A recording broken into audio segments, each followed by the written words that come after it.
अच्छा जी, कमलेश को लेते हैं। हाँ जी कमलेश। कैसे हो सर? सर ठीक, बिल्कुल सर, क्या कहना चाहेंगे? बढ़िया सर। लास्ट वीक में मेरी आपसे बात हुई थी, एंड में अच्छा सबसे। अच्छा अच्छा, हाँ हाँ। क्या बात हुई थी? सर वही हम तो उस पे बात कर रहे थे कि वो हिंदुइज्म पे मैं बात कर रहा था कि दो तरह के होते हैं। सर अच्छा, मेरे को एक नई चीज आपसे पूछनी थी कि आप लॉ ऑफ अट्रैक्शन में मानते हैं कि it's another, it's a concept, it's a concept. But it's not a they law are though. Trying to, it's not a law, they are calling it law, it's a concept. Not उसे वो Oscar law, बहुत या मतलब it makes universe या sense, उससे। It makes sense, but you know there there will, ये वो है, इसमें there will be exceptions to the rule.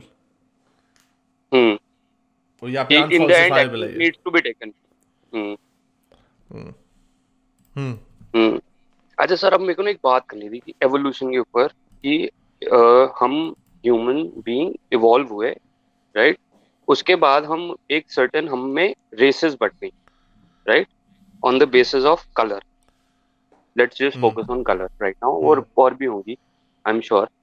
आप उसमें आप अगर नोटिस करें कि एक अगर कोई एक स्पेसिफिक कलर है और वो एक रीजन में रह रहे हैं, वो अभी ये डेवलप नहीं किए हैं, वो एजुकेशन लेवल वो अचीव ही नहीं किए हैं। एक पर्टिकुलर लेवल है, उसने इंडस्ट्रियल रेवोल्यूशन भी डिस्कवर किया, फिर पूरा ये नोबेल प्राइज विनर्स देख लो, वही कलर आपको मिलेगा, ह्यूमन बींग्स की वही रेस मिलेगी जो बहुत डोमिनेंट है, राइट? ना, इसके ऊपर काफ़ी हाँ। स्टडीज हुई हैं, but no that's not true. इसमें बहुत सारे इन्वायरमेंटल फैक्टर्स भी इन्वॉल्व हैं। फॉर एग्जांपल, जो जितने एशियन और यूरेशियन जितने भी हैं, इन्होंने, यूरेशियंस जो है, इन्हीं सिविलाइजेशंस ने ज़्यादा डोमिनेट किया है, लेकिन उसकी सबसे बड़ी वजह जो है वो ये है कि इनकी कंपटीशन भी इनका रहा है आपस में। अब एबोरिजिनल्स हम्म। जो थे, ऑस्ट्रेलिया के एबोरिजिनल्स, उनका कंपटीशन नहीं था। जो आर्म्स रेस जो डेवलप होती है, वो तभी होती है ना जब हम्म। आपको कंपटीशन हो। तो वो हम्म। आइसोलेटेड जो ट्राइब्स थे, जो सोसाइटीज़ थी जो आइसोलेटेड थी, उनको इसमें इतनी उस तरह की कंपटीशन नहीं मिला, इस वजह से वो उतने अच्छे नहीं हुए या उतना आगे हम्म। नहीं गए। लेकिन ये जो कॉन्सेप्ट जो आप कह रहे हो कि ये अगर गोरों ने किया, तो ये जो, अगर हमने गोरों की देखने लास्ट कपल 100 ईयर्स गोरों ने अगर तरक्की कर लिया है, doesn't mean they were always there. ठीक है, they had Greek period, they had Roman period, आपके इंडिया और चाइना में भी थी ये चीज़ें आपकी। हम्म। और ये सारे यूरेशियंस जो हैं, यही इन्होंने, और ये ज़्यादा हमें इसलिए लगते हैं डोमिनेंट, या जितनी डिस्कवरीज हुई हैं वो इन्हीं सोसाइटीज़ में, barring some exceptions you can find in South American tribes, but hmm. मोन जो मायंस थे, सो लेकिन उनकी भी वो बड़ी ग्राउंड ब्रेकिंग थी एक लिहाज से, because they didn't have the competition जो यूरेशियंस का था। हाँ। सो और हाँ। अब जितनी आईक्यूज के ऊपर जो स्टडीज हुई हैं, उसमें अभी तक कोई कंक्लूसिव चीज़ नहीं आई। बेल कर्व जो जो बुक थी, उसमें कोई हम्म। कंक्लूसिव चीज़ इसलिए नहीं आ सकी क्योंकि आप ये बता नहीं सकते कि क्या इनमें इन्वायरमेंटल फैक्टर्स भी हैं। अभी हम देखते हैं कि हाँ। जो एबोरिजिनल्स हैं, फॉर एग्जांपल ऑस्ट्रेलिया के, वो सबसे लोअर आईक्यू में भी स्कोर करते हैं। तो उसकी हाँ। वजह बहुत सारे इन्वायरमेंटल फैक्टर्स भी हैं। तो you know, we can not say that कि उनकी कॉग्निटिव जो एबिलिटीज़ हैं वो दे आर हाँ। Not as advanced as, you know, let's say गोरा पर्सन या ओरिएंटल हम्म। जिसको कहते हैं। So I don't know. हाँ। सर लेकिन अगर आप मतलब ओवर ऊपर ऊपर से देखेंगे और बहुत सारे वो लेंगे, क्या कहते हैं, कि बहुत सारे स्टैटिस्टिक्स उठाएंगे, ठीक है, आप नोबेल प्राइज विनर्स हो गए, डिस्कवरीज हो गई, वो आपको इन्वेंशंस हो बताया ना गई, उसकी वजह है ना, वो आपको एआई हो बताया ना गया। उसकी वजह, वो आपको बताया ना उसकी हम्म। वजह है ना, उसकी वजह ये है कि आप ये यूरेशियन जो सिविलाइजेशन है, ये आपस में कॉन्फ्लिक्ट में रहेंगे। जब हम्म। आपका कंपटीशन होगा तो आप आगे उसमें जाएंगे ना, आप you will be hmm. Propelled. जो आर्म्स हम्म। रेस जो डेवलप होती है वो तभी होती है ना जब दूसरा आपका कंपटीशन भी स्ट्रांग हो।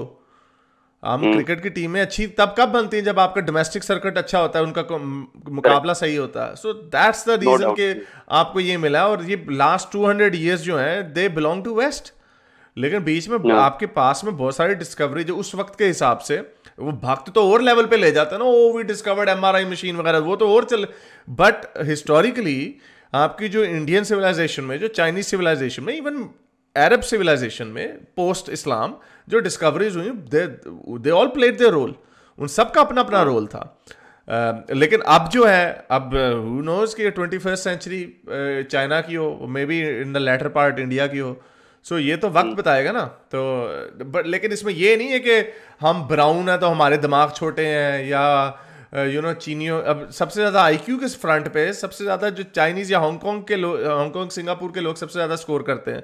क्या चीज़ उनमें कॉमन है? उनमें वो कॉमन ये है कि वो चाइनीज नहीं, छोटे वो मुल्क चाइनीज तो हैं। इसलिए करते हैं सर, वो ये कह रहे हैं कि इतनी पॉपुलेशन में इतना परसेंट तो आईक्यू निकलता ही निकलता है, तो वो पॉपुलेशन के हिसाब से उतना आईक्यू के हिसाब से वो हाँ, प्रोड्यूस लेकिन करते हैं, क्यों? वो तो लेकिन क्यों? नहीं, प्रपोर्शन टू लेकिन क्यों? वो है, नहीं प्रपोर्शन टू। लेकिन हाँ वो ठीक है ना, लेकिन नहीं उसमें भी परसेंटेज तो वही होनी चाहिए ना। लेकिन क्यों है? उसका मतलब इन्वायरमेंटल है इसका मतलब उनकी जो एजुकेशन पे जो फोकस किया गया, वो छोटे मुल्क को एजुकेशन फोकस करना ज़्यादा अच्छा हो। फॉर एग्जाम्पल उनमें जो आपके एशकनाजी ज्यूज़ हैं, वो नंबर 2 पे हर जगह पे स्कोर करते हैं, चाहे वो दुनिया के कहीं पे भी एशकनाजी ज्यूज़ हो आईक्यू में। हाँ सो दीज थिंग्स, इसके बहुत सारे इन्वायरमेंटल फैक्टर हैं, इसलिए इसको साइंटिफिक कम्युनिटी में इसको, और प्रॉब्लम इसमें यह है कि इसको स्टडी नहीं करने देते, क्योंकि इसमें वो रेस इशू वाले आ जाते हैं, वो रेसिस्ट हो जाएगा काम। क्योंकि बेचारे अगर हाँ काले हाँ स्याफाम करेक्ट। लोग हैं, उनका स्कोर और कम होता है, तो कहते हैं वो इससे रेसिज्म फैलेगा। So that's the reason. हाँ मेरे इस नेक काम को जारी रखने के लिए मुझे पेपैल या पेट्रियन पे जरूर सपोर्ट कीजिए, ताकि मैं अपना पैगाम ज़्यादा से ज़्यादा लोगों तक पहुंचा सकूं।